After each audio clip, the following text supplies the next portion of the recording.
All right, brother. Welcome, man. No, happy to be here, man. Awesome. Welcome back, everybody, to the podcast. I'm your host, E-Rock, and my guest today is Tommy, and we'll get into his story here in a second. Let me give a shout out to the sponsors of this podcast.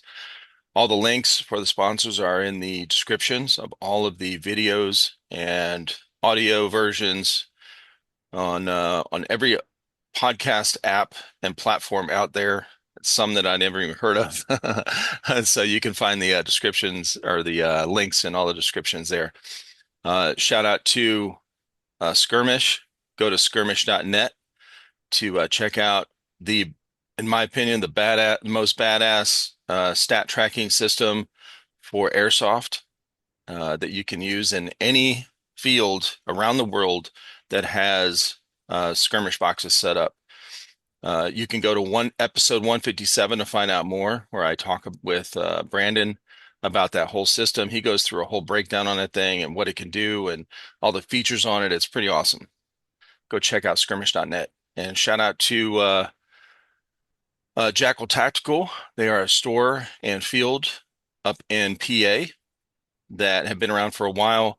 And they're a fairly recent sponsor of the podcast. Appreciate those guys. And they also host events through Otherworld Milsim. So go check them out as well. I have all those links in the description. So, and also, I'm revamping my website. It's not great to look at, but it's functional. And I'll be adding an event page on there as well. So if you guys that are watching or listening, if you guys want to send me links to events, or I can grab them from our Discord that you guys post. I can put an event page with your events on our website. Okay. So go check that out. We have all kind of information on there, all the latest episodes, links to those from YouTube channels, Rumble accounts, whatever, like all that stuff. Okay. Wherever it's posted. So, all right, man. Well, let's get into it, brother. I appreciate you being on. We set this up quite a while ago. We started chatting through email and stuff, and then Yeah, it's been a um minute. yeah, man, it's been a minute. And so give a little intro on yourself and how you got into airsoft. Uh, I'm Tommy. Some people call me Tulsa Tommy. Just I live in Tulsa. Tulsa Person on YouTube because my initials are TP, so I'm really original. So I just went Tulsa Person. Uh, Man, my airsoft journey is kind of interesting because I really got into it initially back in I think it was like 98, 99, something like that. And it all started because I was in some history class, and it was a lecture only class in high school, and I'm not very smart. So I couldn't retain any of that. And I was just bombing that class. So one of the kids who sat next to me was fairly smart. So I was like, I should hook up with that guy. So I went to his house, and he was going to try to teach me how to like not be dumb. And he had a bunch of airsoft guns laying around. And I was just like, what the hell is that? I thought they were real because, in Oklahoma, there's a gun on every freaking counter. And so he was telling me it's airsoft, and he's like, "You want one?" And like, by all means, a lot of them are springers, but I was like, "Hell yeah, I'll take that shit!" And all of a sudden, me and my buddies are all shooting each other because that's what we're doing in the house, and it just kind of went from there. So, um, Now, been living here in Oklahoma. what was your first event? My first event was actually a Southern Front event by American Milsim right before COVID hit and kind of shot the world down. Yeah. But got real balls deep into it, and that was in like 2019 or something like that. Because I Okay. got into it, I was like kind of playing background stuff, but then kind of got out of it because life comes and goes and changes, and I'm a hobby hopper, like all of us can be at times. So, Yeah, did you have any other hobbies in between the time you started airsoft when you were younger? man, I got like after high school, I got real big into running and working out, and then all my friends like went to college, and I got stuck not going to college. So drinking was a major hobby for a few years. Yeah, buddy. I got pretty good at that, Yeah, and then same. I got hired at my job, and so all that stuff kind of had to stop for the most part. And like I got big into climbing, and yeah, into a guy I work with, he's into RC cars and rock crawlers and whatnot, so he got me into that, and that's not cheap either. Yeah, no kidding. But Airsoft had always been in the background, and he ended up like getting. He was also into Airsoft, and he got me. Now I did the cannonball into it kind of deal. Yeah. So When you first started when you were younger, did you go to like local fields and do like open plays and stuff like that with your buddy? man, they didn't have anything like that down here around Really? back then. Back in the day, yeah. So it was just all just going to each other's houses and just shooting each other around, and it was just just nothing organized. We just all got out, drank a few beers, shot each other like responsible adults. No kidding, right? I remember when I was a teenager, we had BB gun wars, right? So we would go we had a woods behind my house, and we would go to so we have like two or three friends come over. We'd all go in the woods. We each had our own like Daisy BB gun, and we were shooting real BBs at each other. But the things are going like really slow. They're Yeah. probably 150 feet per second or something. I mean, it's if you're 20, 30 feet away, it's definitely enough to hurt your eye. Oh But yeah. I mean, it could be dangerous. But that's all we knew. We would just run around and shoot each other in the woods with the BB guns, and and talk about the welts who got who got the Oh welts. yeah. I mean, that was like the early on, and then in the 90s, I got into paintball and all that kind of stuff. That was a great way for me to blow off steam when I was working a lot of overtime and our kids were young. And I only did it probably once a month back then. When that's the most active I was into it. But it was really fun. And then when my boys got into airsoft just like 5 years ago, I was like, what the hell? Airsoft, isn't that the little, cheap little guns that little kids use? Like what is it, like Nerf guns, I thought it was like on the same level. Yeah. But yeah, it's definitely been a wild ride since then, since I found out all this crazy stuff that they do with milsims and helicopters and sh machine gun, like all kind of crazy stuff with airsoft guns. It's been wild learning about all this stuff. Yeah, it's been one hell of a ride, man. I've gotten to experience a lot of different events and been traveled all over the U.S. playing, and it's been pretty freaking awesome. And I met some really cool people. Like I was saying to you earlier, I'm on another podcast, and I only got to be on that because I met up with some guys from California and got hooked up with them, and we went to SHOT Show last year because of it, and Nice. it's been one hell of a ride, and I'm loving every bit of it. Yeah. Now, what team did you meet up with out in Cali? Guerrilla Airsoft Radio. Dude, So, I so love I've been those playing with those guys. guys. Yeah, they're great dudes, man. Jesse, he's one of my a good buddy of mine, so he's the one that's been taking care of me, and Armando and all that gang. Tanner, was it Zombie? Yeah, yeah, yeah. Yeah, I good buddy of mine. I played with him out there, No and shit. yeah, Shout and out B Zombie, Hall. man. Yeah, I talk And to those B guys on the Hall, regular. Brandon, Just yeah. good dudes. Oh man, that's crazy, dude. Yeah, I've had Zombie on probably two or three times. I had B Hall on like two or three times. Some of them Yeah, we just this is even before I made an official podcast. I just yeah. they were the early followers in our channel when we were doing unboxings and reviews. Uh Okay. oh yeah. And that's how I found out about Guerrilla Airsoft Radio was through Zombie. He was Yeah, talking about it. And then I started listening to their podcasts 4 years ago or something. And then right they on. were going steady for a long time. And then is it Jesse, the one that got hurt on his bike? He was in the hospital Uh, a couple that years was ago. actually Beast. Beast, that's it. Yeah, he was riding his bike and hit a big crack and Hmm. crashed, and then fortunately his face caught the fall, so I broke Hmm. that all up, and he was out Yeah. for a while, and Jesse and Joe kind of took over, and then when he came back, just things weren't really the same. I'm not talking bad about those guys by any means. No, It's of just course not. They're great. and so it's just kind of they had a kind of not really a falling out. They just had went different directions, and Sure. Jesse and Joe started their own podcast, and now it's just mostly Jesse and Armando and myself and Ben still there. Oh, is it? So what do you get? What's the new podcast? Coming in hot. Oh shit. I didn't know that was those guys Yeah, that's because I've heard a Jesse's. couple of those. Yeah, that's Jesse's main little project right there. Okay. So, Nice. Okay, so those are the Guerrilla Airsoft guys. That's cool. yeah, some of those guys. Beast, but Yeah. I mean, Beast still does his podcast with Gorilla, Yep. and then Jesse's podcast, the Coming in Hot, is more kind of like this, where it's like an airsoft with a kind of, but it's just a lifestyle podcast, just shooting the shit about what everything's Yeah. going on in your life, and whether it's movies, politics, just something random that Right. happened to you. And then so That's kind of what this turned into because these conversations go like uh, they just go wherever. Because I purposely don't have rules. We don't self-censor. We're allowed to talk about anything. If it's part of your story, we can bring it up. I don't care. It's fine. These go on every single platform out there. So if it gets censored on one, it's still up on another. So I really don't yeah, care. This is like a really this is my passion. So if it makes money, great. If it doesn't, I don't care because of, I'm not gonna change the way I'm doing it uh because of censorship.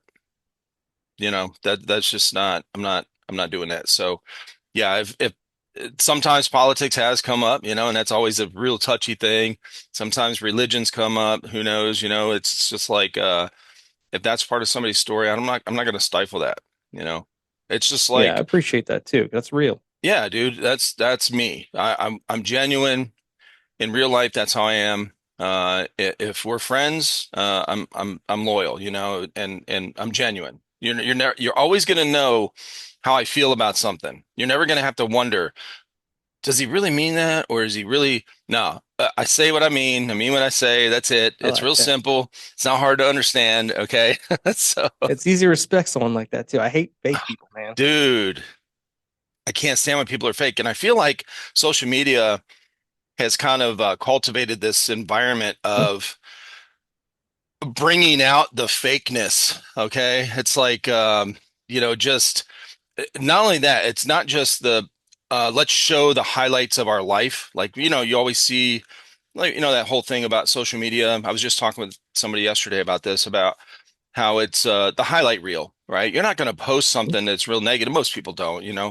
And so when people look at that, and that's all they see about some people, they get this idea that, oh, they're always like that, they're always Yeah, happy, they're always together, these couples and stuff. It's like they never have any problems in their relationship, or they never have any money problems, or they never have, like, bro, really? And back in the day, before social media and before the internet, the way you met people was in real life, in face to face. hmm, And if you got together, if you had girlfriends or boyfriends, if you had, couples would get together, the wives would talk or the girlfriends would talk, and the real talk comes out, like, and you get to know each other. It might be, oh yeah, it's he's having problems with this, or she's having problems with that, or they're struggling with money right now, or their son has this. Like, that's what's talked about, and everyone has a more genuine and real expectation of each other. And so uh you just it's one of those things. It's like, I can relate, and it's okay. Like, we're all going through some of the same stuff. It's all right.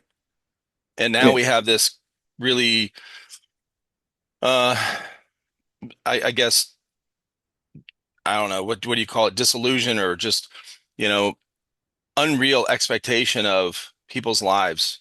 yeah. Everyone's plastic and fake, and just like they don't want to eat it. Like you're saying, they don't see the fights on Instagram. Yeah. You don't see the beautiful vacations and the selfies and the filters and all that shit.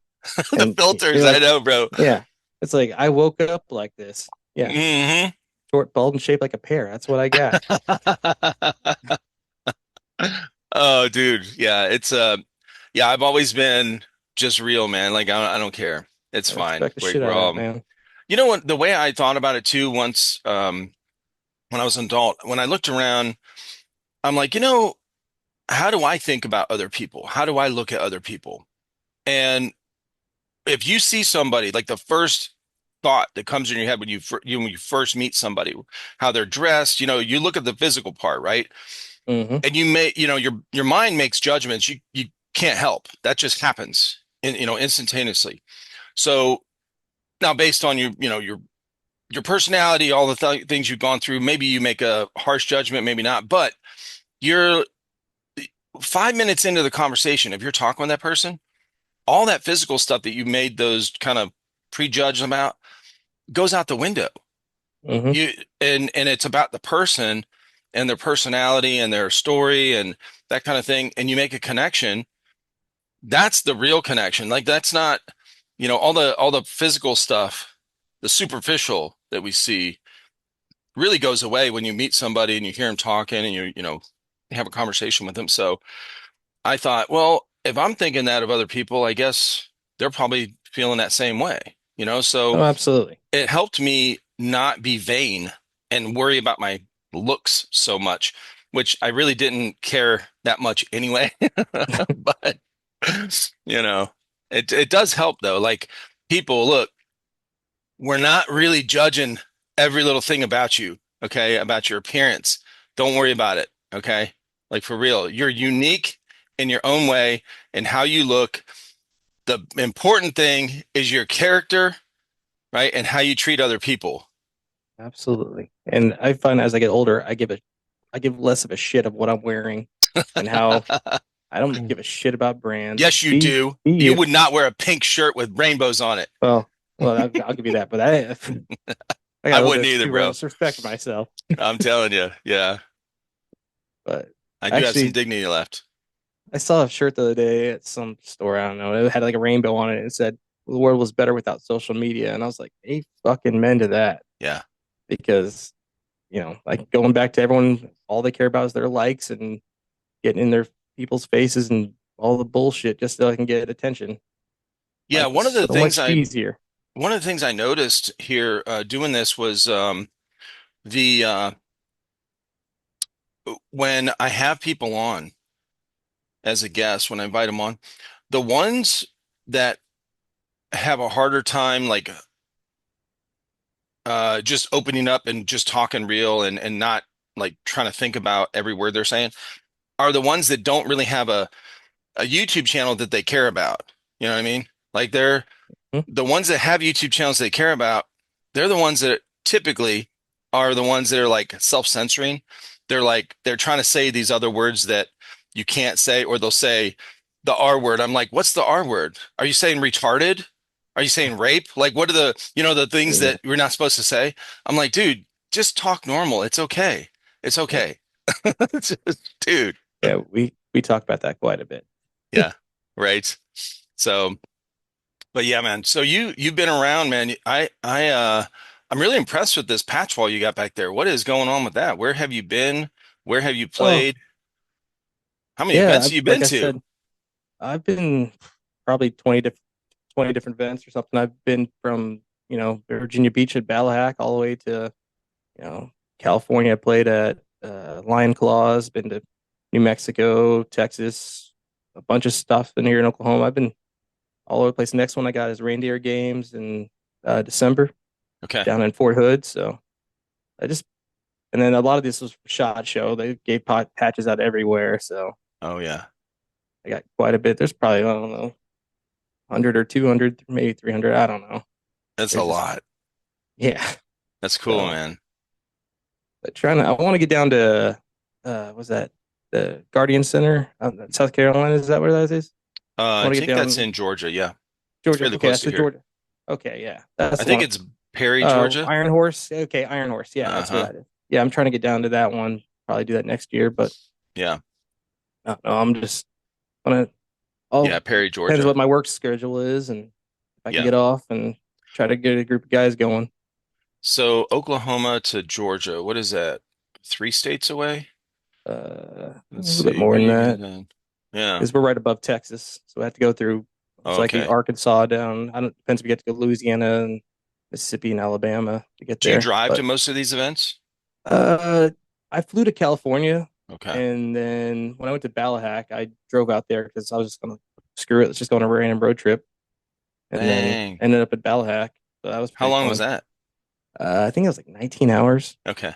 So, well, and I was driving in a Corolla, and I'm too cheap to buy a hotel, so I just drove until I found a rest stop and curled up in a ball in the back seat and regretted that, and made it the rest of the way. And then it was way early in the morning, so I just went to Virginia Beach and put out a towel and took a nap on the beach. And when I woke up, I was good to go. So that was a Nice. pretty fun one. That's cool, man. But I was just listening to your podcast recently about the one in New Orleans at the old Six Flags. That sounds freaking badass. Doesn't it? So I don't know if that's ever going to happen again, but if it does, I'm all in on that. Yeah, so if anyone wants to see some of the footage on that, go to Battle at Six Flags on Facebook. It's a group. You can search it. I have Okay. it linked on that recent podcast that came out Monday.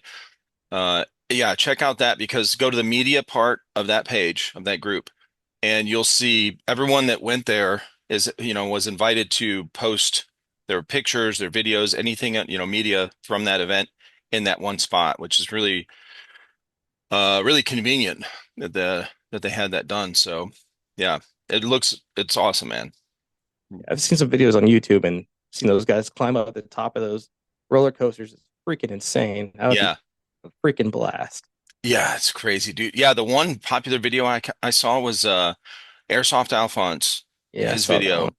And now he wasn't at that particular event. He was at the one Okay. a couple months before it at that same location. I think they've had three events there, is what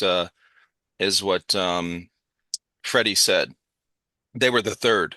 And Mere Tactical had one a couple months ago at that same location. Airsoft Alphonse went there, and that's the one where he's walking up to the top. Him and his buddy are walking up to the top of that highest hill on a roller coaster, looking down over the edge, and there's no railing. What a trip. And I was like, bro. I'd be all in on that. I mean, I'm not afraid of heights, but that view, I was when he looked down, I was like, woo, buddy. Yeah, you don't come back from It's, that fall. that is crazy. No, hell no. So it's pretty cool to see a lot of the different footage coming around and the helicopter stuff, the drone footage. I mean, it really does look like a site that's or a scene out of The Walking Dead. Yeah. And it's just seeing things like that and that, like you're talking about Mere Tactical. I've been following them on YouTube for a while, and they put up some badass events. Like there's one in Wisconsin, like this abandoned like business buildings with like platforms and walks, and they're on the roof, and it just looks so damn cool, man. Oh yeah. I gotta hit that up. Yeah, that's pretty cool. What's the biggest event you've ever been to? I went to the Ballahack Wild West a few years ago, Mm. and that was pretty big, but it was like right after COVID, so I don't know if I consider it that big because maybe there just wasn't a lot of people there. But Copperhead, that was had like 800 people there at that one. Oh yeah. Been there a few times, and Reindeer Games is just probably the coolest AO I've been to. So, Okay. but the one in California, at, was that Iron Claw? They did it at what's that George Air Force Base or something like that, and it's just like a whole town that just torn to shit, and it looks like crap in there, but it's fun. Yeah. So it's just like a whole city of prefab houses that are all just destroyed and people kicking in walls and what have you, which is cool, but at the same time it's completely destroying their AO as they continue to do it. But that was a pretty cool one to do. But there was like 70-mile-per-hour winds that day we were out there, so it kind of well not 70, but it was way up there. High enough to You where it was shoot a like BB, affecting yeah. your BBs? Oh, 100%. You have to like shoot like 20 feet to the left if you want to go to the right. So Holy shit. it was ridiculous. So Oh my God. and then someone was throwing smokes out there, and the whole place is just destroyed. So they were throwing it inside people's building in these buildings and all the insulation and what have you. And it started a fire, and literally three of the Oh structures burnt to the shit. ground. And it was a shit show, but it was fun. Fortunately, that happened after the event, but the problem is that's it just sat there smoldering for hours until it finally lit up. And as you're like driving away, and you see on the news like, yeah, three buildings on fire at this place. You're like, oh Oh, shit, that was us. like, oops. So, which I'm surprised in California as it is, they were even allowing smoke, but they, you know, it's California.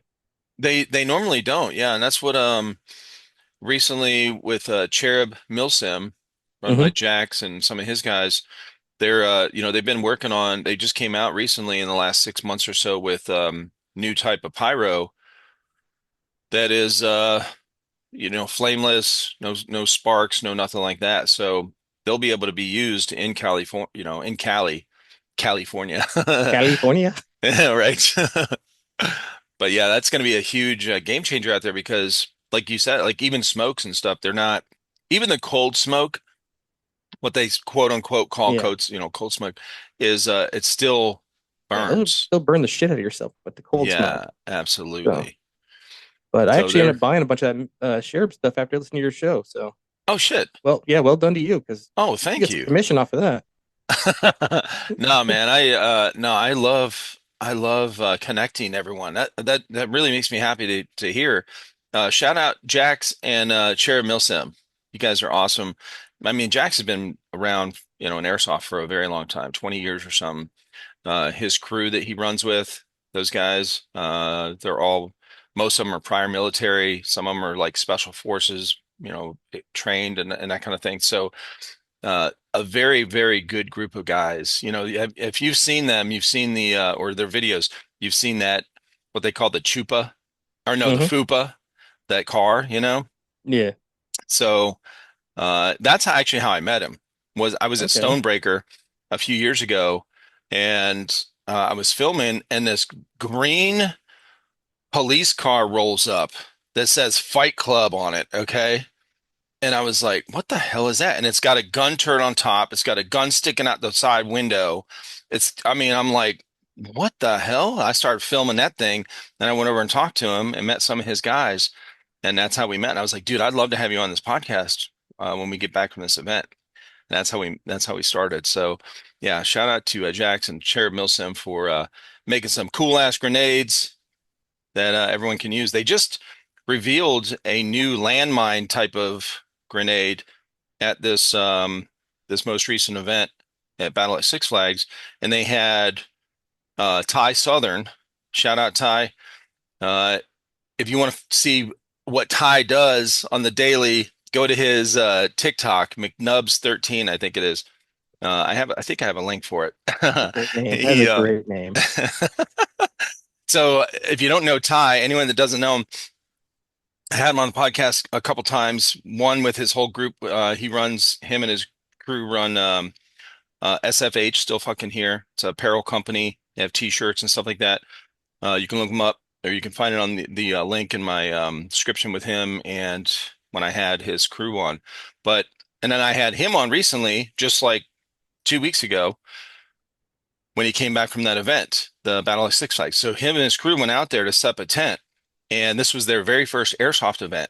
And so when he's there, he met Jax, okay, because Cherub Milsim had a tent set up as well, or a booth set up. So Jax came over to him and said, "Hey man, now they had met previously, okay, but just one time." So Jax goes, "Hey man, uh, I want you to test this new landmine I got. I want you to run over it with your wheelchair." So Ty Southern is a Marine Corps veteran, was blown up in Afghanistan. He has a halfway good arm, his left arm, but everything else is gone. His right arm's gone. It's like nubs. Okay, that's why he calls his channel McNubs. And his legs are gone. So he's got this little Segway special wheelchair that he rolls around in. And so he rolled over this little landmine thing to test it out.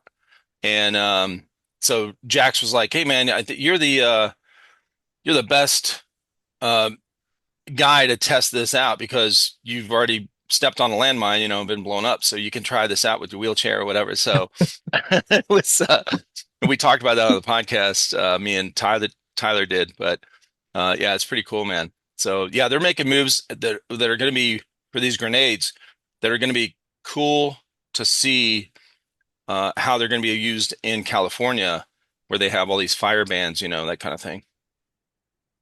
Yeah, it's pretty damn cool, man. And that Tyler guy seems like a legit dude. I love his positive outlook on everything, man. That's the For kind of guy you want to real. be around more often. Like seriously, bro. And the thing is, the dude's genuine, just like us. Right? He's real. He's real. And a lot of his stuff he does on TikTok, um, like he he's very real. Okay, so if he's not that energetic, I mean, the dude's almost always energetic. But everyone knows you're gonna have good days and bad days. But man, that dude, for what he's been through, it's really inspiring to see how positive he is. And finds Yeah. myself like, not wanting to bitch about the dumb shit. And you're like, you know what? Look at that guy. It's Yep. like, oh. my legs are sore. Like, oh fuck, sorry, man. Like, yeah, you never want to say shit like, I don't want to go for a run. He's like, man, I want to go on a run. Like, Yeah. fuck, you know, Yeah. that's the kind of guy I need. Yeah, absolutely. It does. It really it changes your perspective in a good way. And it's, Absolutely, that's what he wants to do. That's one of his missions is if he can help somebody uh have that kind of outlook on life, because of his situation, then he made a good impact. absolutely. Yeah. Kudos to It's him. cool. Yeah, man. So you've been to a bunch of events. What was your first airsoft gun that guy gave you when you first started? Man, it was a Sig PP or P226 or something like that. A little Springer. Okay. It's just a little. It was like a piece of shit, but I've never seen anything like that because we had the Daisy, the little break action or the little lever action little deal and shooting those at each other. But when I saw this, I was like, this is freaking awesome. And of course, you know, you came with the 12 BB, the 12, so it's the little green BBs that don't shoot accurate at all, and it was the coolest thing I've ever seen in my life. And then I actually still have it for some reason, but it's just one of those like mementos you just can't get rid of it. I'm Oh, never that's going to awesome. use it, but it still got it in the collection of too much shit behind me. But Yeah, and then what gun did you get after that? What gun did you actually first purchase? man, I used to do competition pistol shooting, one of my many hobbies I got into, and I was shooting a Smith and Wesson, and so I ended up going on Evic when I found out about airsoft. I got back into airsoft. I was like, oh, they expanded. They have the same shit that I'm shooting right now, and ammo got really expensive for a while. So as you probably know, so I Hmm. was like, I practiced with targets in the backyard. So I bought the same Smith and Wesson that I have, and I ended up selling that one, but I got that gun in there. So I got that pistol, and then I just started having fun. I was like, might need a rifle, so bought like just a random, I don't know, gas blowback, matrix, nothing special rifle. And then I saw that Evic had the box of Awesomeness deals, and that's when it went downhill. Because I was like, I'll buy this one, I'll buy the next one. And I'll be like, well, it's I'm getting two guns for $200, and then all of a sudden it's the collection's ridiculous now, and I'm turned into a kind of a collector at this point, where I'm being more selective. Like, okay, this is really cool. I need to have this because I can't afford the real one, so I'll get this one, and it's it's dumb, but man, I'm enjoying the shit out of it. Right. How many guns did you have altogether, Oh, if you had to I guess? probably a little bit over 100, and it's Airsoft guns? ridiculous because yeah, and it's ridiculous because I can only like bring two of them with. I can only play with like two of them, a sidearm and a rifle or whatever. But yeah, there's a lot of them behind Oh me. my God. Do you have a picture of your collection? I don't really have one, but I can get you some. I can do video real quick. I have to move the camera if that works, but I have a little That's up gun to you, closet man. right. Yeah, I'm Yeah. down. All Like, right. bro, what? That's See, crazy. let me know if I lose connection here. I'm gonna unplug this mic from here.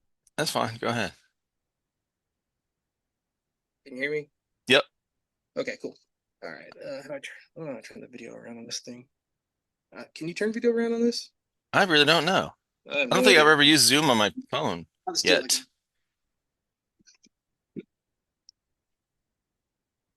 Yeah, let's see the show and tell, bro. This is crazy. Holy shit.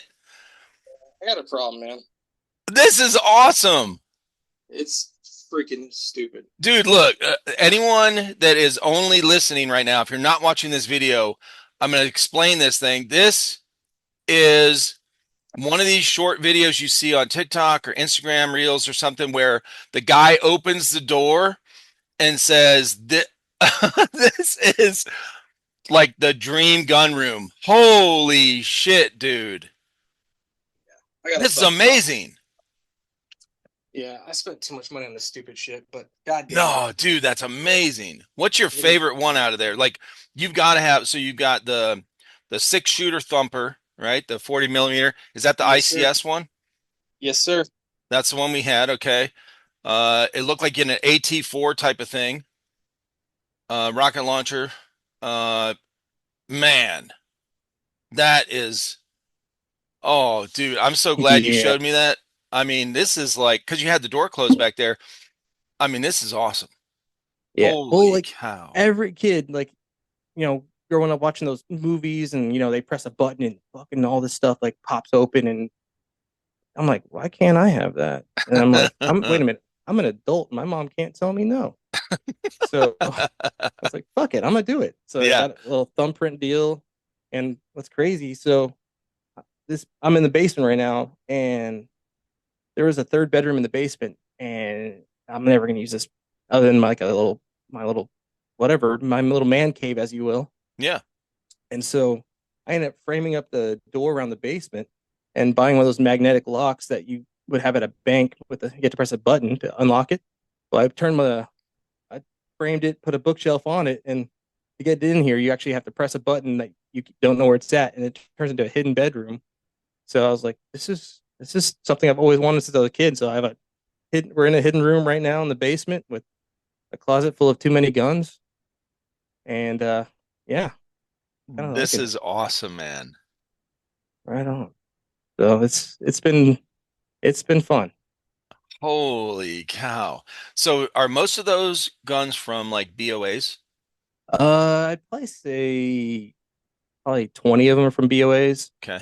and the rest has just been like collecting over the years, like that uh with the classic Army one M134A, the minigun. That bastard. That was a lot of it's like hop up finds and evic epic deals, and Okay. I worked a lot of overtime at work, and I'm going to spend too much money on some kind of deal. Yep. What So kind of work you do? I'm a firefighter. Okay. Yeah, so I've been doing that for 15 years now, Nice. and then got side jobs that I'm always doing. Actually, the funny thing is, one of my side jobs I do fire watch during the winter, which as a Marine, you know what fire watch is. Yes, sir. So uh, I'm doing it for 12-hour shifts. I'm bored as shit, so I listen to podcasts, and that's actually how I found your podcast initially. I'm Awesome. like, I got to find something to listen to, and I started from episode one, January of 22, and I'm caught up as of today. So Bro, what? yeah, you talk a Oh lot, my bro. gosh. I do. Oh my God, dude. The ones back then too, like a lot of them, I was like half drunk, partway through the podcast, and I start rambling and rambling and rambling. I go back and listen. I'm just like, it's cringy to me. I'm just like, oh. So somebody tells me, oh yeah, I've been listening to your podcast for like a few months, trying to catch up. I'm like, I'm sorry. I'm like, don't, man, don't. Don't do it. Don't do it. Oh Nah, yeah. but I really appreciate you doing it though, because it's something that brought us all together. Like I wouldn't even know about you if it weren't for that. So, Yeah. and you sure share. I've never even heard of him if it wasn't for you. So you've actually brought the community together. So kudos to you, brother. Appreciate that, man. That's the goal. I mean, didn't start out that way, as you know, Yeah, if you listen to all of them, but that is that became my mission, and yeah, I love it, so I keep doing it. Yeah. that's all. I appreciate it.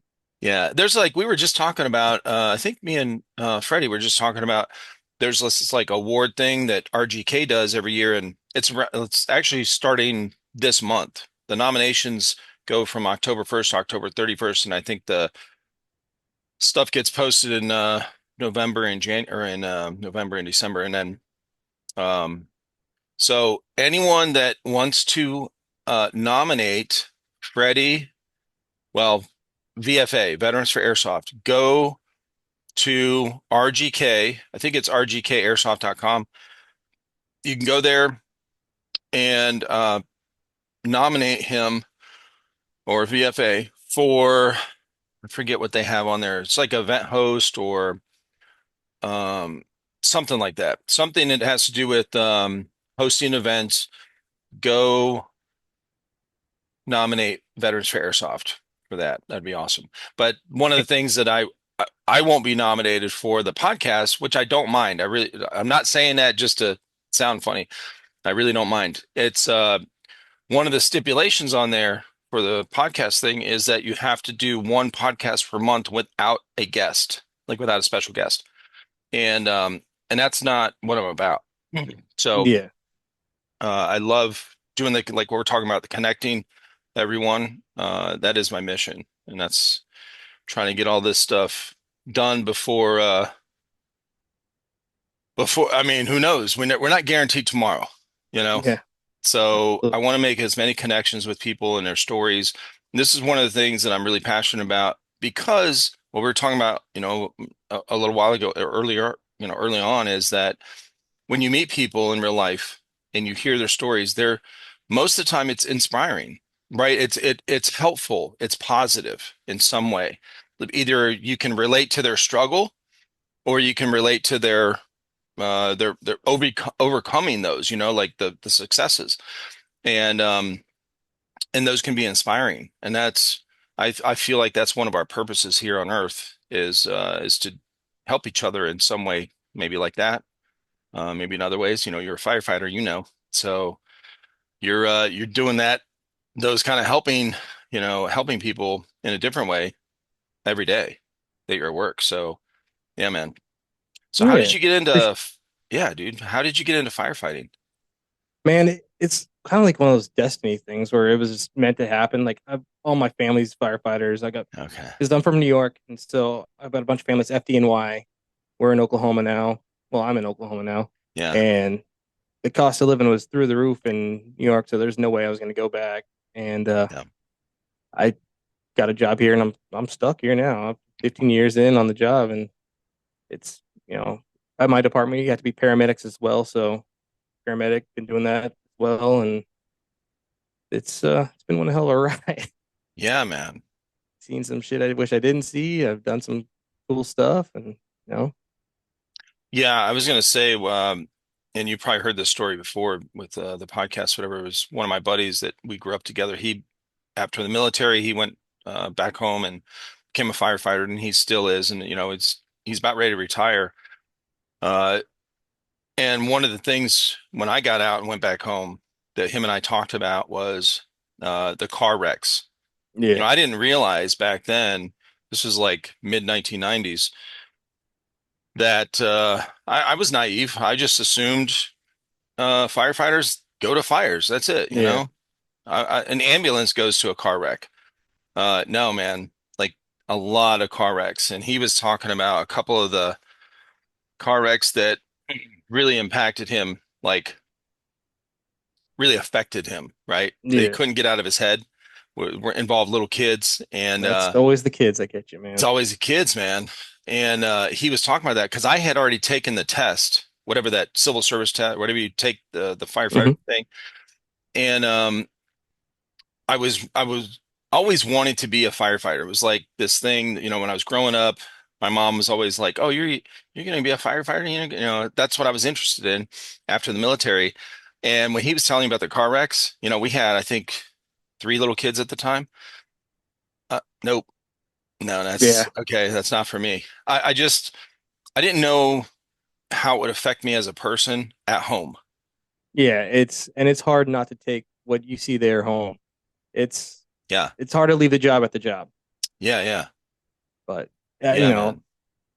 the best support group ever is actually the guys you work with, though, which is pretty incredible because Yeah, we're all in this, as you say, the shit together, sure. and they've seen it, we see it, we get it. When you go home, they'll never understand it, so you just don't talk about it.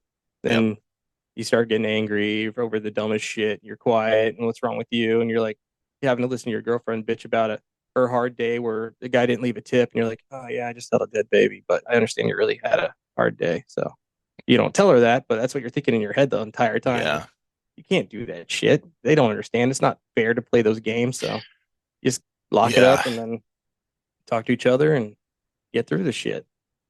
yeah. There's no easy answer with that. When you're in a relationship, your partner, whoever you're going home to, you can't. Yeah, there's no easy way, man. You're not gonna. There's no way you can sit there and talk about it,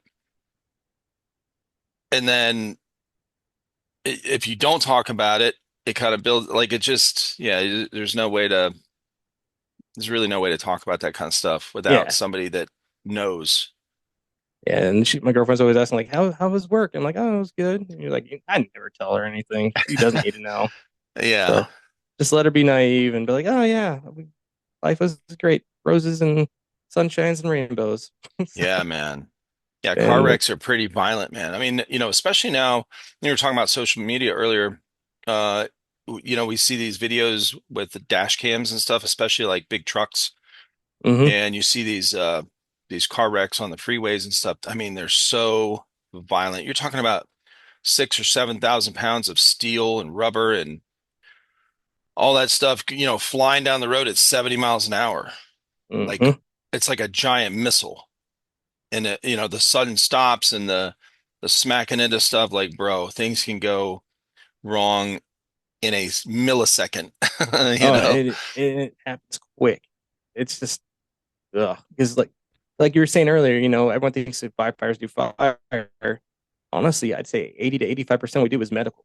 And for some stupid reason, so we have a private airport in our district, and for some reason, people like to build their own airplanes and out of kits, which is ridiculous. I don't What? understand it.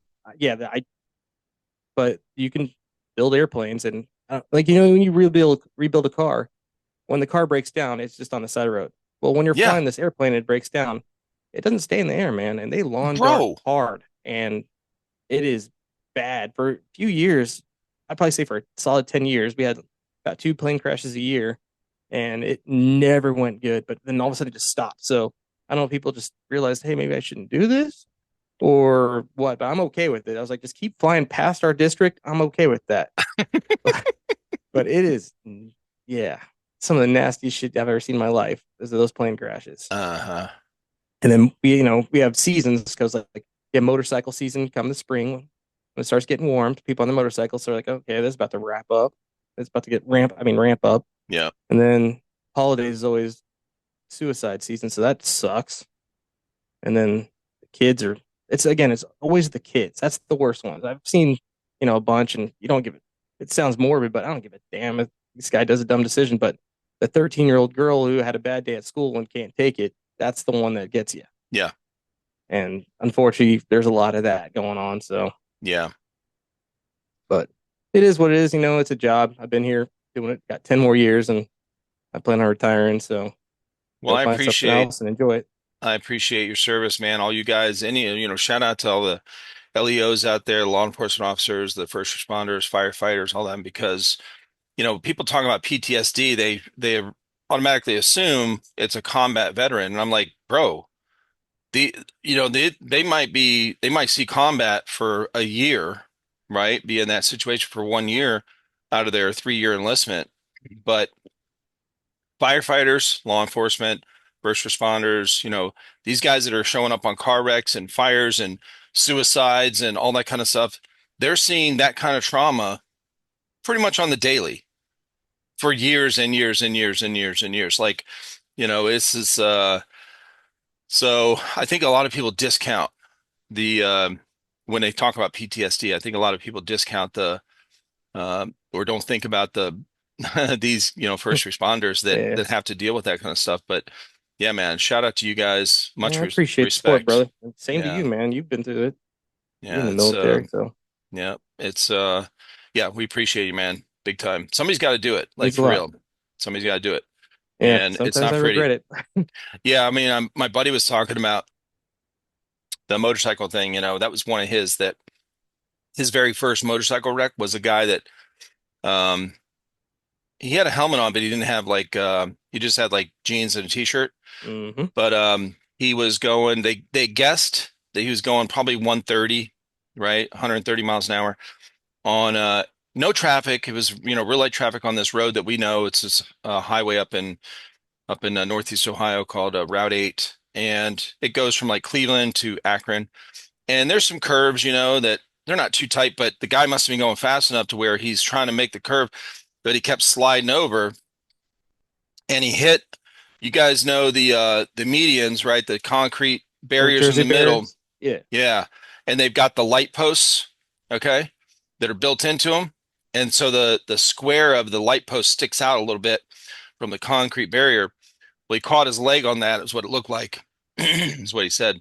And just, it kind of tore him apart when he went flying around, landing on the ground. So he said that was his first motorcycle wreck. And he was like, bro, I cannot get that out of my head because I used to do his side jobs like landscaping, and this was fairly fresh for him when him and I were talking about it. He's like, that one just messed with me because I didn't know that could happen. You Yeah, know? you've seen some things happen to bodies. You're like, where is he, or where's this part of his body? Yeah. It's not just gone. Hmm. It's it's kind of crazy how we're not unbreakable like we think we are. Yeah. So pretty much everything in our environment that man-made, right? Uh, that we deal with on a daily with driving, especially everything's harder and stronger than our flesh and bone. So you're gonna lose, bro. Like you add velocity in there, you're losing all day, every day. Yeah, and it's kind of crazy because like it was something we were talking about at work the other day. Is like heavy machinery in itself is like a vehicle is heavy machinery. You can't you give like a 16-year-old girl like a have her operate something heavy, and she's like, "There's no way." But you give her a car, and she's like, "Oh yeah, no problem." And they're just so distracted and not even paying attention because MySpace and Instagrams and all that shit, and Shout out they're MySpace. Hell yeah. or whatever. I don't have any social media. I don't know what the hell I'm talking about. We had MySpace back in the day, man. I wish that thing would have took off instead of Facebook. Oh man, I just wish never none of it ever happened. But it's just this these kids just they don't realize that they're driving something that can do so much damage, and they're just texting like just watch sitting there just watching all these people drive past you texting. It's just ah, Yeah, it's one of my pet peeves, and it's same. they're all swerving because they got just because they're late means they're gonna drive fast and try to kill me. So, Hmm. but again, I taught all of our kids how to drive, and from a very young age, I didn't wait. So the law says they can't drive until they're whatever 15 or something. I'm like, yeah, no, F that, bro. This is the most yeah, dangerous thing they're ever going to do in their absolutely, life, statistically, on a broad spectrum. So you might say, well, they could be a cop, and their life's in danger all the time. Yeah, sure. But they drive, they're going to have spend more hours behind the wheel of a car in their lifetime than anything else that is that dangerous. Okay. And from the time they're 15, yeah, I'm not allowed to let them drive until they're 15, and then they get their license when then they're throw them to 16. the Are you wolves. serious? Yeah, Hell no. Like this is no, no. I taught them when they were 12. When they could reach the pedals, I took them up to the local elementary school. On the weekends when the school shut down, we drive in the parking lot. We drive in the parking lot. We drive in the parking lot. I'm telling you, bro, it is I wanted to train my kids with life lessons that were uh you know, going to keep them yes, safe and knowledgeable, to keep them safe. So when they would get like when they first started driving, I told him if I ever hear of you pulling your phone out while you're driving, I don't care what it is. Uh, you're not driving. Okay. And I'm like, you would get this really harsh punishment. And, I was just, and I wouldn't let them ride with any of their friends that would text while they hmm were driving. If I heard about it, I'm like, you're never riding with her again. Not doing it. So it's really important to teach your kids, man. Uh, be aware while you're driving. That's really all it is. Like most of these accidents are caused because of distractions. Even before cell phones, it's either you're yelling at somebody in the front, you're having an argument, you're not paying attention, whatever it is, you're not paying attention to the road. Be present and pay attention while you're driving, please. Okay. yes. Comfort leads to complacency. People just Hmm. it's just like another thing for them. Then they don't pay attention. They're like, oh, I know what I'm doing. All it Yeah. takes is one person hit the brakes or something to get in front of you, and their quick reaction of swerving. Well, you didn't realize you just swerved into a semi or swerved Yeah. into someone on the side of the road or the sidewalk. So, Yeah. It's something that can change your life dramatically, instantaneously, and there's no going back from it. It's like a gun. It's like once you pull hmm that trigger, wherever that bullet's going, it's going somewhere, and it ain't gonna stop. You can't take it back. Okay, and these things can have really bad. I mean, just think about how horrible people feel when they're 17, 18, and they crash into somebody and kill someone, and they still live, and you know they're they were they got to live with that the rest of their lives, man. That's gonna hmm really it yeah, could really mess survivor's up guilt's a real somebody. thing. Yeah, yeah, yeah. So, but anyway. Yeah, thank you for your service, man. Appreciate you and your And crew appreciate out the support, there. brother. So how did you move or end up in Oklahoma from New York? When I was a kid, my pops got a job transfer with American Airlines, and it sent us to middle of America. I didn't even know Tulsa existed, and honestly, I've come to love this place. I have a hard time leaving it. I bought a Yeah. house. I always said I was gonna go to Florida when I retire, but bought a house now, and I'm like, kind of cool.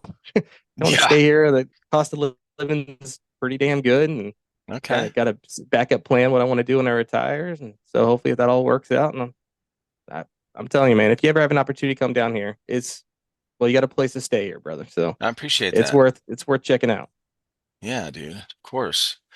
Yeah, that had to be a huge change from were you kind of in the city Yeah, in I was in New York? Queens, yeah, Oh Jackson Heights, shit. Queens. So it was crazy because going to school, I had to take a bus, and then take a subway, and then take another bus just to get to school every day. And then moved to Oklahoma, and there's no public transportation.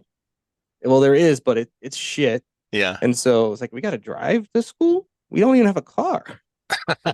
So parents ended up getting a car, and like there's school buses. So, but it was definitely a change. And it's just, you know, fortunately, I was an age where it didn't like ruin my life. Yeah. Where, if you're like 16 and you're going out to like, all those movies that show they were like the city kid going to like the country, it wasn't too bad. But Yeah. I moved to the city. Tulsa's a pretty big city, so it was just different because there's a lot less things to do and didn't know anyone. But people here are super friendly, man. It's awesome. Yeah. I was gonna say, what did you notice the difference with the people, like the all the community kind of thing, right? Yeah, they say y'all a lot down here, but Yeah, same in South Carolina. but I've been living here the majority of my life, and I'm not quite an Okie yet, but I'm getting there. I Yeah. don't know cowboy hat or boots, but we're getting there. But people like again, people are super friendly. They took me in, and sports is a huge thing down here, which I was a big sports guy growing up and played football and baseball, and Yeah. so it was way better sports wise down here than it was in New York. So it worked out perfect. Oh, that's cool. So Yeah. do you follow football? Do you like watching football Man, I love or football, any but it is sports? really rough on me Okay. because I'm a Jets fan. Oh shit. Yeah.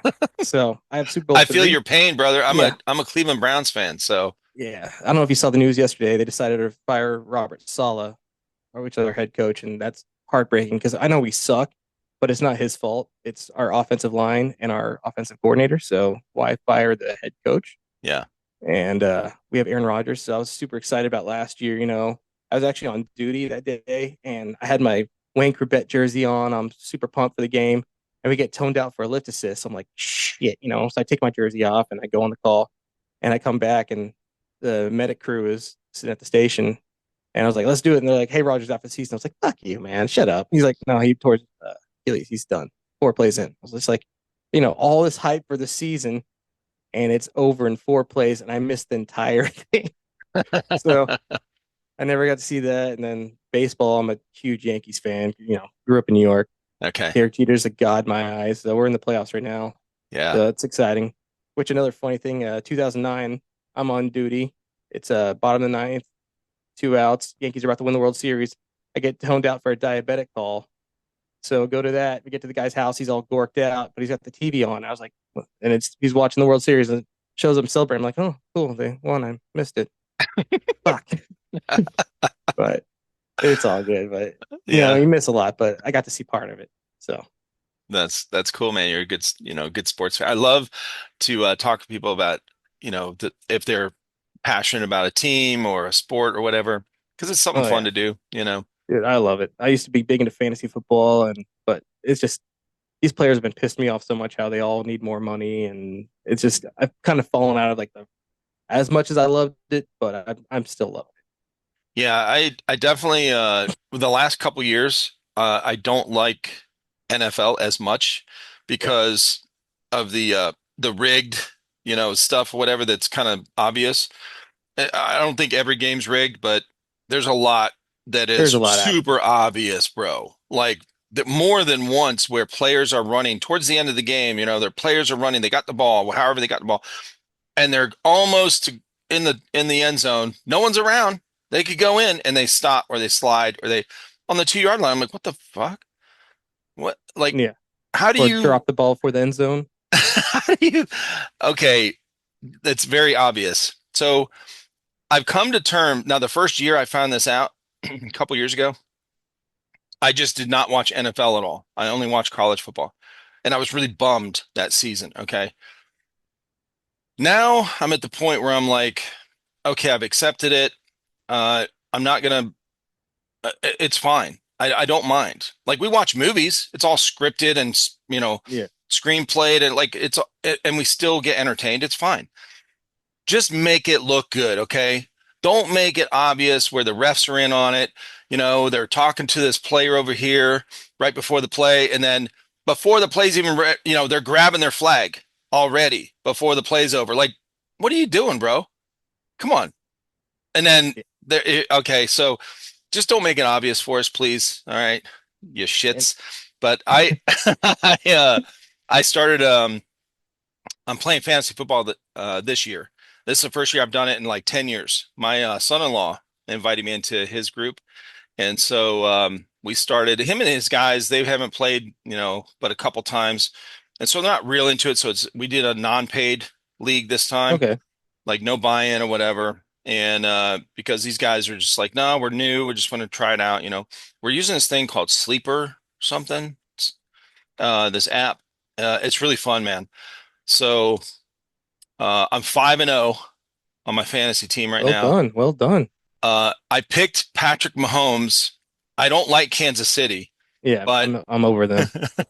so, but I picked him, uh, and I had Rashi Rice from Kansas City as well, who was doing great until he got hurt. So when you get into fantasy, this is where you learn about injuries affecting, like how much injuries affect the Oh yeah. team. Holy shit! Like, bro. Yeah, my strategy was always try to get a quarterback tight end combo. So if you got like, Mahomes and a Kelsey, because Yep. like, that was actually, and it's funny too because I fucking hate the Patriots because, well, hated them because they suck now, so I don't mind. But the Tom Brady and Bill Belichick and all those Don't you dare say Gronkowski, you hate Tom Brady. oh, he's a saint now. God damn it, I hate him. But he's but I would always, I feel like bad even doing it, but I would always draft Tom Brady and Gronkowski because he always, Yeah. I get the points for Tom Brady throwing a touchdown. I get the points for Gronkowski catching the touchdown, and I get all the yardage in between. So Yep. that was always my little secret, which kind of worked, except for when you're on a bye week, you're like, oh, this Yes. sucks. Yep. I got nobody, and then I would always Yeah. pick the Jets D just because one day they're going to be good again, which never happened. So I picked up so we Browns, Cleveland Browns, we have the same kind of issue. We have the Cleveland curse, okay? They always make bad decisions with teams, with players, with like they had Bill Belichick and they're like he sucks, get rid of him, and then he goes on to be the best coach ever. I mean they've done this, Yeah, this is like forever, bro. Forever. Since like the 80s, okay? They've been doing this. But so yeah, I'm in the same boat. So I get yeah, disappointed. I've actually adopted a few teams since probably in the last 15 years that I root for just to have somebody to root for that's fun. Okay. Because I'm hmm always disappointed with the Browns. We were all excited when we got Deshaun Watson and then he got hurt. Same thing happened with like, with what you were saying with Aaron Rodgers. I'm like, he was out the whole season. The first year is like, dude, this sucks. Now he's come back and he's really not into it. You can tell he's not into it. He didn't want to go to Cleveland in the first place. Even he made that known, and it's a bad situation. He's not doing well. But anyway, we had Baker Mayfield, and oh, like, oh, he like that. sucks, you know. Yeah, then he You got goes to rid of him, Tampa, and you're like, God damn, he's good again. Shit. right? And yet, was it Johnny Football for a little bit, Manziel, Yep. and that was a bust. Yeah. It's just, Yeah. Yeah. yeah, It's the Cleveland curse, man. We've always had it. We always feel like we've had it. Like uh the Indians went to the Super or the well, they used to be called the Indians. yeah. Okay. The What are they called Guardians, now? The Guardians? Guardians. I The hate that. Guardians of the Galaxy. Guardians of Cleveland. They went to the World Series back in the 90s. I want to say late 90s. And they were Yeah, playing, who were they playing against? The Rays? Shit, I uh, can't remember. I raised Uh American League. I can't remember, but yeah, because I remember it they w were they were real good in like the mid '90s too. Uh-huh. And that's when it was. And we were 'Cause at work I hated watching you it. guys too as a Yankee fan, man. Yeah, I'll bet. And yeah, we effed that up. But I mean, at least they made it there, you know. Yeah, So it's one of those things we just we're like, oh, it's the Cleveland curse. Okay, whatever. They're gonna lose, you know. yeah. But I've And I adopted a can't. handful of teams.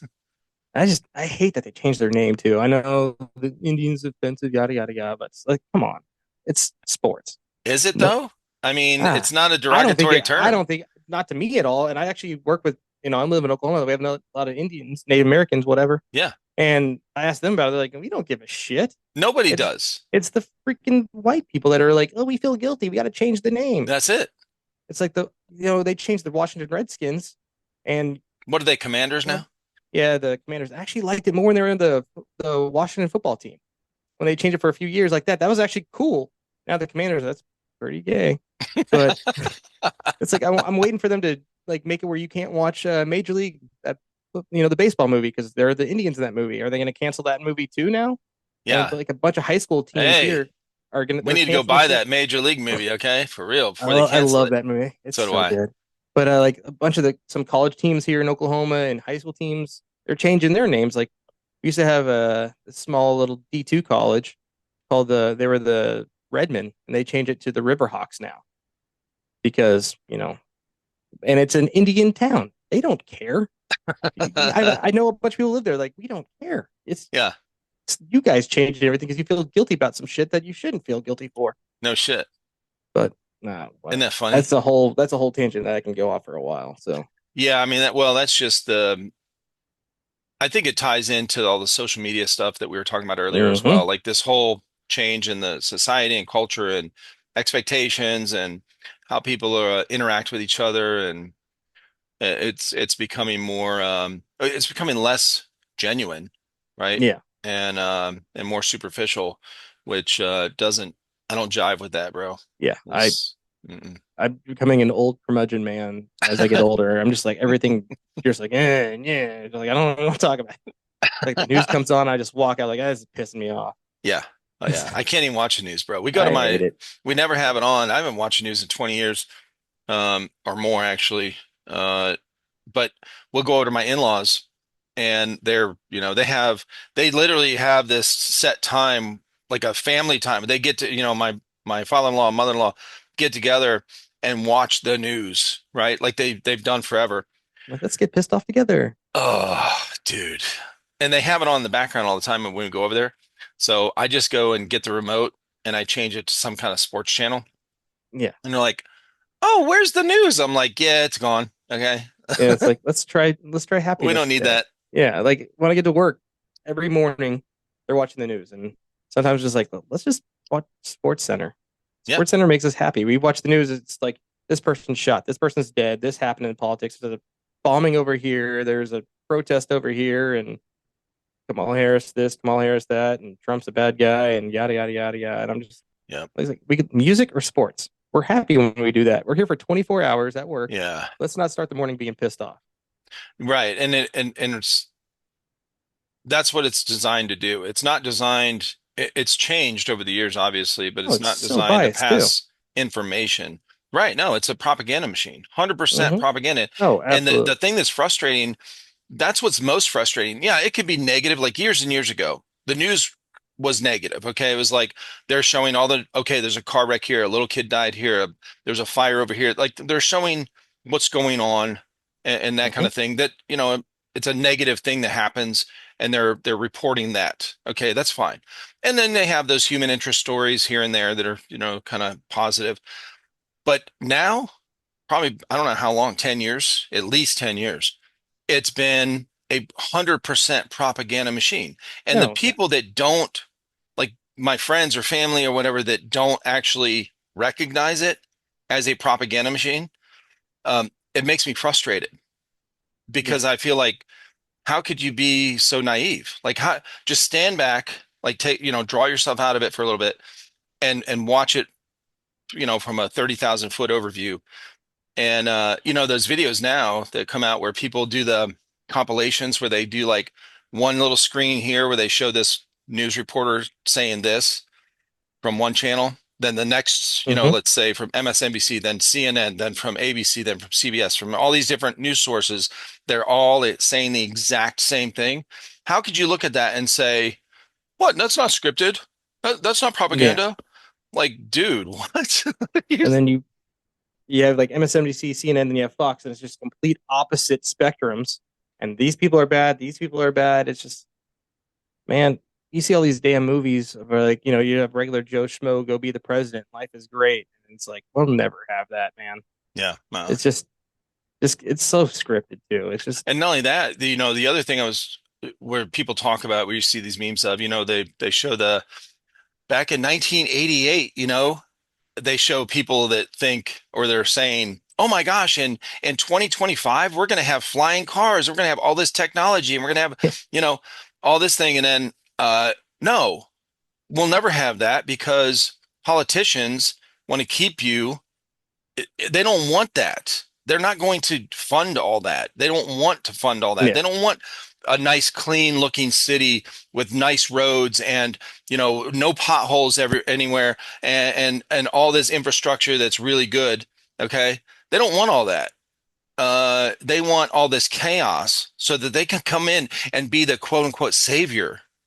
And yeah, so that's not going to work, Yeah, you know. that's power my deal. So hopefully the volume doesn't change too much. No, you're good. All right, cool. Yeah, I don't know, it's a shit show. Like hell, we watch all these movies like you're saying, like Back to the Future. We're supposed to have all this one. They went Back to the Future 2 with Biff and all these cool cars and shit. I'm like, where's my? I drive a goddamn Corolla still, man. Where's my nice car? Where did I get? Oh, that's funny. So what do you got for what's your next big event you're going to that you're planning Yeah, on? I'm gonna do reindeer games. I'm Okay. excited about that one. It's gonna be in Fort Hood, Texas. Yeah. So that's December 7th. So all the guys from the podcast are gonna fly down. They're gonna road trip up there and play a game. So Dude, that's awesome. I'm super excited about that. I think one of the guys I had on Gunfather Milsim, I swear he's played at some of those places that you're around where you're at in Oklahoma. One of the big events he was talking about, I don't know, it was the first time I had him on. Uh, he um he was talking about playing in Oklahoma where I thought it was reindeer games. I have to look and see, but um yeah, I don't know if you ever run into him or have, seen him or Uh, whatever. it's one of those things that I may have, but I don't know because there's some people in, everyone's all geared up Oh yeah. and it's like I love like after the first night, the mingling and just kind of walking around and everyone's drinking together and everyone's friends at that point. Yeah. And I love that, but again, I may have met him, may have not, never knew. Right. Yeah, So he's a cool dude. He started oh gosh, what is his new channel name? He was doing Gunfather Milsim for a while, and that was the Airsoft thing, and then he started doing tactical training videos because he's a law enforcement, um, okay, and he's been almost 20 years. He's a SWAT officer, so sniper. And he's been a oh sniper for kudos, 13 kudos. years or something. And he actually he's an instructor for the sniper team. And so, yeah, he's very knowledgeable about all that stuff. And so he does, I think his new channel is called Daishu Tactical. I'll have to look. But anyway, yeah, if you search Gunfather Milsim, you'll see some of his old stuff. And then I think he has a link to his new stuff. But I think he does play out in your area. He's in one of the states fairly close to you, I believe. So, Okay, yeah, you have to hook yeah, up with him sometime. we used to do a bunch of meal systems in Oklahoma, and like American Meal Sim used to come out here, and there was like some smaller events, and like what's that West West Coast Sims or whatever. What the hell is that one called? I don't know. Milsim The ones, West? yeah, Milsim West. Yeah, They do a bunch of events down south, but I've never been to one of their events. I'd like to do it one day, but yeah, I've just if it works out, it works out. If it doesn't, it doesn't. So, yeah. but we used to do a bunch more than we used to do, and it's I don't know, it's kind of leveling out, and I seem to have to go to Texas more often now. But Like we have a local field that does great out here now, and they do some small events. But again, this is 50 to 100 people, small events kind of deal. But it's Yeah. still a good time. It's just again, work and life kind of gets in the way sometimes. Yeah, I like the diversity that Airsoft big events have. You know, you got the like Milsim West. Hmm. Those are I think those are ones like if you want to do a full spectrum of bigger events, those ones are probably, I mean, I've heard nothing but good about the events that they put on. The 40-hour events or whatever the 48-hour. I'm not sure what their longest one is, but to be full immersive, like military style for 2.5 days or whatever it is, like, dude, that's where you got to go. You know, if that's the kind of stuff you want to, the That would be next level incredible. of, yeah, of immersiveness and having fun. But yeah, I'm not sure which event it might have been American Mill Sim that he went to and that Gunfather Mill Sim went Broken to Home, and that they go sounds there a lot. familiar. Okay. Yeah, they ended up ending that whole series of games, which sucks because I I made the last two, and then they were like, "Oh, we're done doing that." But they opened up a new one that's about 2 hours from me here in Oklahoma, and it's actually at a junkyard, Okay. and it's literally probably about 300 yards worth of cards, just all destroyed, and Yeah. it's literally a junkyard, and it was so much fun. But I know you guys are hot and humid. Well, Maisie, Oklahoma's the same way, and it was in I think it was in late May that event was, and the heat index was 109. It's just like this sucks, and humidity was might as well have been raining, and so Yeah. it was a blast, but it's like God damn it, this sucks. It's like I feel like I'm in a freaking house fire with all my gear on, just sweating with all the gear on out here and no relief. Oh But shit. it was a fun time at that event. Yeah, I mean the one in December in Texas sounds like a great time to do it because the weather is going to be Oh my God. perfect for it. Yeah, it's usually last few years we've gone, it's been, I don't know, maybe 60s, 70s, so it's not bad. And it's one of the coolest places I've ever been to. There's underground tunnels and all these just buildings, and it's if I wish you can get a chance to come out there and just check it out, man. Yeah, It's incredible. that sounds amazing. So Awesome, it's dude. Well, again, do you play on a team? Are you part of do you guys have a team ah, or I don't not really local. Just anytime like the okay. guys can get together, like say in California or whatever, we'll come Yeah, together. I have like two buddies here that we play together when we can, but I wouldn't call us a team or anything like that. gotcha. But Yeah. because when I was on, I was part of the Guerrilla Airsoft radio team, and they gave me their patches and all that shit. And Yeah. anytime there's an event and we come together, we're all rolling together. But that was really fun. The dynamic and the camaraderie of seeing buddies that you haven't seen in a while. Hmm. I do miss that because they do have teams here, but I like to just do events with the guys when I have a chance. Yeah. Yeah, I So, understand that too. I mean, things change, people's lives, whatever. The way our channel started with doing unboxing and reviews with my sons and their friend Johnny, mhm. I really miss that. I miss that a lot. I love doing these podcasts. I really love meeting new people and making the connections and stuff. But I really miss the dynamic that we had together and the fun that we had doing these unboxings and review. I mean, it's fun, man. It's like that camaraderie we're talking about, and Yeah, and there's something cool about doing the unboxings together in a group because it's like Christmas morning, man. You're opening it it like, literally is. what are Yeah, they gonna get? What are they gonna get? And sometimes we all get kind of the same things, we get a bunch of M4s and whatever. And then the next one we get, somebody's got that badass, I don't know, demolition ranch gun or something that's special, and yeah. everyone's like hooping and hollering. I really miss that. Well, man, hopefully maybe sometime you get your boys to round up and just like, hey, let's just do one just for the hell of it, I know. come together. Because I would love to hear that, man. Just I know Yep. everyone's lives go different directions, but you got to come back together. Maybe do like a dinner and corner them like, haha, tricked you. And mom didn't make meatloaf. We're gonna have a podcast. Oh, that's a good idea, actually. Trick them into it. Uh, so Yeah, I offer we you were food. gonna Now you got to do do this. we were going to do a 5 year. Well, we weren't going to do. I had in my head that I wanted to do like a 5 year reunion type of thing when our channel hit 5 years. This was this past April. So April, we started our first video came out April of 2019. And so this past April here, we were going to do, or I wanted to do like a 5 year reunion type of thing. And then I had some health issues and the house fell apart. I had a bunch of water damage and stuff like a month later, and just things got life happened.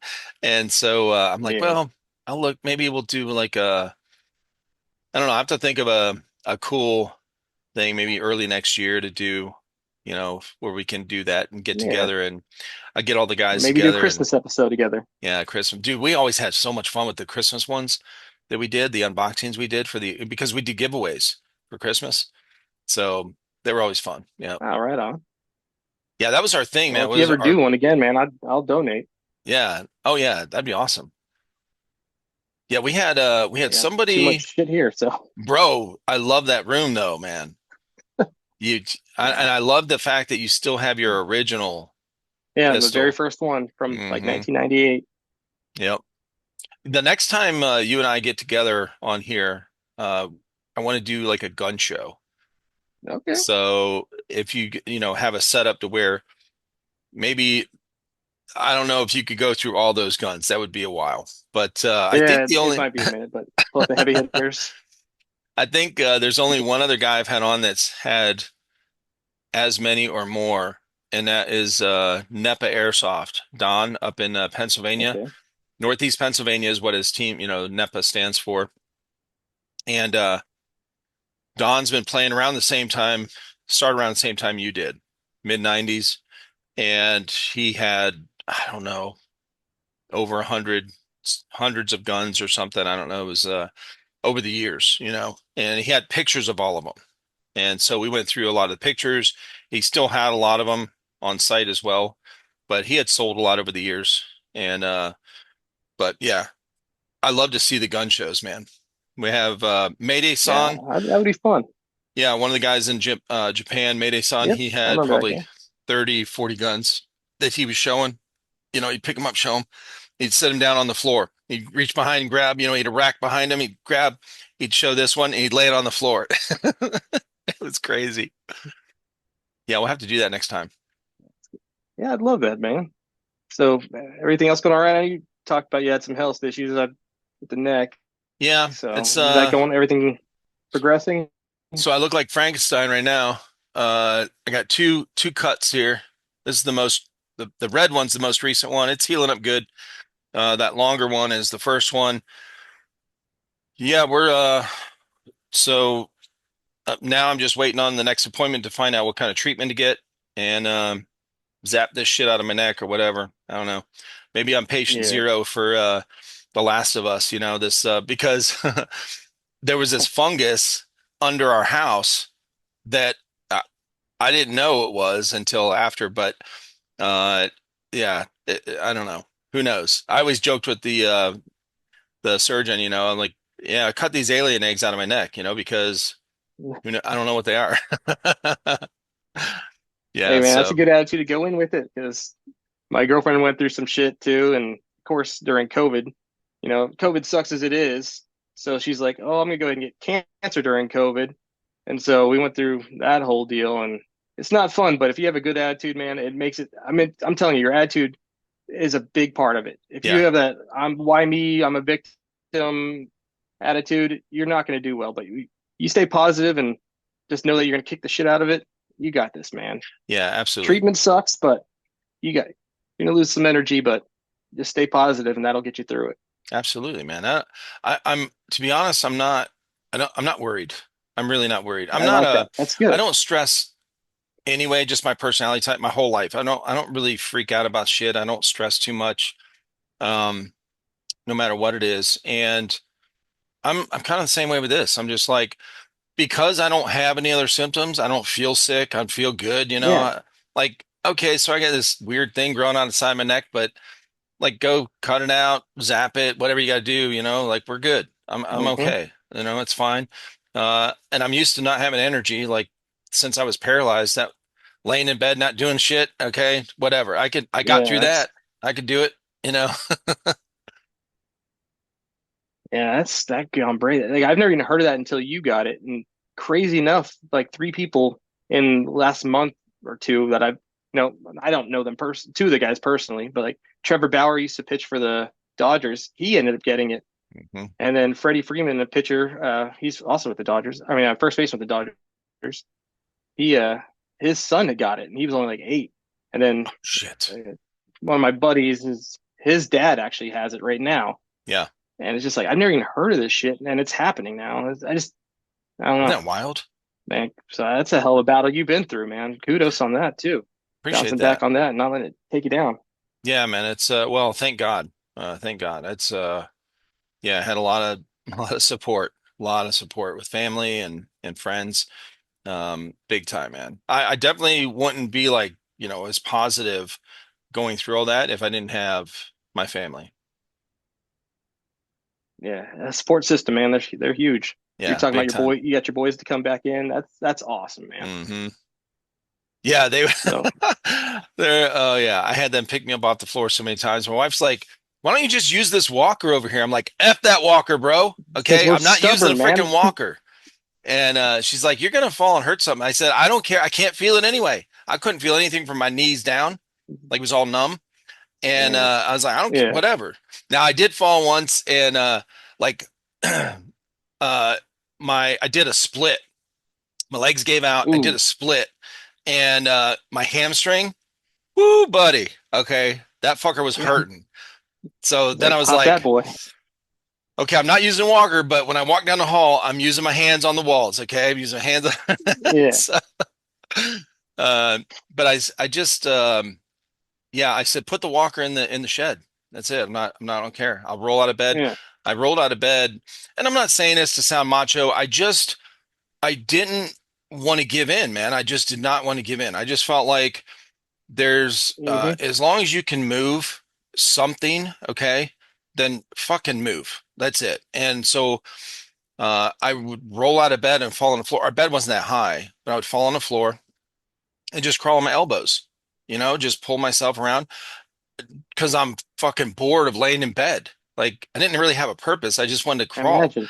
And so then I would just have to lay there until I couldn't get up on anything, on a chair or back on the bed. So I would have to lay there until one of my sons was home and picked me up. So, Colton, come here. There's some people you can call. It starts with a 9 and ends with the one in the middle. You just call them for a lift assist. We Is that do what it a lift assist all the is? time. We don't mind. It's easy. Just like, hey, there you go. You're like, oh, yeah. You just call us and be like, hey, man, I fucked up. I need a little help. We'll come over. No problem. No bill. It's just pick you up, man. No way. Use your resources, brother. Oh, I did not know that. Yeah. Yeah. I'm telling you, Okay. man, people call 911 for anything, but I we don't, believe it. this is our job. We will gladly do this. Huh. It's just when it's 3 in the morning, it's annoying, but we'll still do it. Oh yeah, mine was always in the afternoons, or, mornings or afternoons when everyone's at school or work. So, but I didn't Yeah, mind. dude. I mean, I'm gonna lay in bed or I'm gonna lay on the floor. Like I'm gonna lay somewhere. Fuck it, I couldn't watch At least TV you can because be comfortable in the bed. Shit. I couldn't really feel anything. So, like, I really wouldn't even know if I got like bed sores or sore back or something. I couldn't. I just had so much neuropathy that I was just like, well, Mm, whatever, okay. yeah. So it kind of was good because they were like, "Do you have any pain?" I'm like, "No, I wish I had fucking pain." Okay, at least I know that I got It's some like, feeling. it's like, well, I gotta, it's like your arm's broken. Like, I don't Right? Like I fall down and my know. fingers all twisted up, like dislocated. And I'm like, "Oh shit, what's going on?" Okay, I can't feel it. I don't know. But yeah, it was yeah, it's pretty wild. You know who one of the guys from the New Orleans Saints, um Gleason. He has actually a movie. I don't know his full name, but his last name is Gleason. He played for the Saints a long time ago, maybe in the 90s, early 2000s. Hmm. Yeah, 2000s. And he got well, it started out they thought it was Guillain-Barré, and then it was actually ALS. And so I No think he's shit. still alive and in he's kind of looks same setup in the wheelchair as Stephen Hawking. Wait, do you play for Tulane? I think I know who you're Might talking be, about. might be. I think I know who you're talking about. Yeah, there's a on Netflix. There's a movie called it's his last name Gleason, and it goes through All his right, whole story of I'll have to look how that he up. first started it. He was playing for the Saints. Everything's fine. Pretty, like most people that get Guillain-Barré, it's just you're healthy, everything's great, and then all of a sudden, boom, you can't walk or talk or. Well, these guys, a lot of these guys, they were bad enough they couldn't breathe, so we'd go to the hospital on a respirator. But I Damn, didn't get to that point. I went so thank God. the yeah, thank God, man. When I went to the neurologist the last time he did the spinal tap and his whatever, and he was like, uh, I want to send you to the hospital because I think in the next couple of days this, might happen. And I was like, no, I'm not going to the hospital. So I refused treatment the first time. So Yeah, he sent me home, or I went home, and I was like, he goes, please, if you get any kind of worse, like if you have trouble breathing at all, just go to the hospital because it can go really fast. Like within a few hours, it can go really fast where you'll lose that ability. So, but anyway, luckily I did not get that to that point. I was where I couldn't talk, but I could still breathe. So that was good. Yeah. I know I was joking with Ty Southern when him and I were talking about relationships, and I was like, "Yeah, God has a funny sense of humor, man." I'm sitting here, my wife and I were split up before I got paralyzed, and then we got back together like right around the within 2 weeks of me being paralyzed, and now we're trying to work on a relationship, and I'm stuck in bed. I can't leave, and I can't talk. So she's talking about with our, going through this thing, trying to fix our relationship and I can't say anything back. I mean, dude, talk about punishment, bro. Come on. I was like, God, really? Come yeah, on. that's a one-sided conversation. One-sided conversation right there. And when I She's getting told Ty, everything out, and you can't say a damn thing. no shit, dude. Ty was like, "Oh my God, you're talking every girl's dream right now." I was like, "Yep, no shit, right?" And be stuck here and listen to Uh, me, and you can't talk back. Holy hell! But she's like yeah, jackpot. Well, kudos to her too, man. That's got to be some tough shit to have to be yeah. this on the sidelines and help her. So Yeah, and then when I was on steroids, I was pretty bad. So it was yeah, she was on the edge of leaving. Like she actually left a couple mm, times. Like she just packed her shit, like a little bag, took off, and then 10 minutes later she calls me. She's like, "I'm sorry, like I'm like, I'm sorry too. Come on back, so we can fight again." So, but we got thank through it, you. man. We got through it. That's We're good. awesome. That's how long you guys been married now? 32 years. That's fucking awesome, man. We met in high Kudos. school. We met in high school. And we just had this idea of we're just not going to quit. I don't care what it is. And I'm not saying that anyone that gets divorced is quitting. I'm not saying that at all. Everyone has their own circumstances and there's Yeah. look, people can be assholes, bro, okay? Like that's just and sometimes we hurt the people we love the most. We hurt them the most, and so there's all different circumstances. But for us, we were able to get through a lot of our problems and issues. And we still have, like I've said this before on here, like our relationship is kind of like like it borderlines toxic relationship. We've just learned how to deal with it, like we Yeah. know like now the one rule we made, we're not allowed to hang on to not one thing. Like if we have an argument right now and it lasts 10 minutes of, yelling back and forth and whatever, and it doesn't matter what is said. We're not allowed to, once that argument's over, we get it all out. We're done. We're not allowed Hmm. to bring it up again. We can't bring up I whatever love we that. said I in that love that. argument. We cannot bring it up 2 hours from now, tomorrow, next week. We can't bring it up again. And that one thing has really, really helped. So That's big time. awesome. Yeah.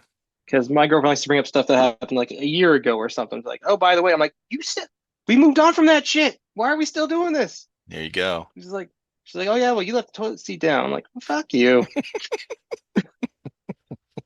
It just Exactly. it's just Oh yeah. I hate petty things. Yeah. Past is the past. Let's move on. We're still together. We're Yep. still standing. And again, 32 years. That's fucking incredible because it Thanks, seems like man. nowadays that doesn't happen anymore. So Yeah, and I'll tell you what you're really helped too is having and this helps in any relationship, not just in relationships, but in your individual lives, is having a purpose. When you have a purpose, individually, it helps. When you have a purpose together with your partner, uh, it helps. And your purpose cannot be, oh, just make this one other my partner happy. That's too vague and it's too general. And Mhm. your job is not to make them happy. That's not how the relationship started. Uh, typically you're attracted to each other because you both had interests in other things and you were on the move and had a purpose in of something that you were passionate about. And that's when you start focusing on each other to try to make each other happy, it kind of backfires. It really does not work. Like you got to have this purpose outside of yourselves, whether it's your kids, whether it's your family, whether it's sports. I don't know. I've seen these, couples that they love going to sporting events together, which is really cool. Or gaming. I don't care what it is. But for us, recently in the last couple of years, it's been, our grandkids. So we are looking at long-term Oh yeah. decisions. What are we going to leave behind? How are our grandkids going to remember us? I want my grandkids to be able to tell detailed stories about me and my wife and the impact we had on them to their kids. Okay. So, uh, and it's not that I'm afraid of being forgotten. It's that these, the, if we have a positive impact on our family, I want that to carry over so that they can learn life lessons and good character from our example or our stories. So, it helps us kind of be aware of trying to be better in that way when we think of it that way to pass it on to our kids and grandkids. So, yeah, That's cool, man. And I'm telling you, it's because my parents, I think they're coming up on 45 years, and they've had their ups and downs too. But sure. it's amazing when grandkids are introduced in how they love everything. Yeah, It's awesome because my I just had my first. Well, I didn't have my niece. My sister had my niece a few years ago, and seeing my parents just completely get back together and just being happy, and it's it's pretty cool seeing that again. And they have a purpose again now. It's to be the best grandparents in the world, yeah, and that's pretty damn cool. Just seeing how happy they are again. They like brought a flame back to them that they had missing for a few years. yeah. That's cool. Yeah, grandkids do that, man. It really does. Didn't understand it until we had our own grandkids. Yeah, Yeah, that's awesome. awesome, man. Well, thank you so much, dude. It's been great talking with you. I appreciate everything you're doing in the airsoft community and also in your job as a firefighter. And is there anyone or anything you'd like to shout out? Uh, I'd say the Coming In Hot podcast. Okay, I know we're trying to be more consistent, but again, life gets in the way, and we're trying we're trying to get better. So, cool. uh, thanks for your time, man. It's an honor and a pleasure to being on here, and a lot easier than I thought I'd be talking. Because again, I don't have much to say, but come to find out, I do. So, Everyone does, man. Everyone's got a all right, story. Yeah, man. Your story is going to help somebody someday because they're going to relate to you, your voice, or how you told a story, or your background and what you're doing now. Maybe you'll inspire somebody to go be a firefighter, you know? yeah. If anyone's ever has a question, well, I don't really have a social media, but we'll figure a way to get you to talk to me. So we'll make Yeah, it happen. absolutely. Well, I mean, that coming in hot podcast. I mean, you guys have links on that. I'll post those links on this episode, and if somebody has a question, they can reach out through that. Absolutely, man. I appreciate your time, brother. Awesome, man. You have a good night. All right, you be safe, man.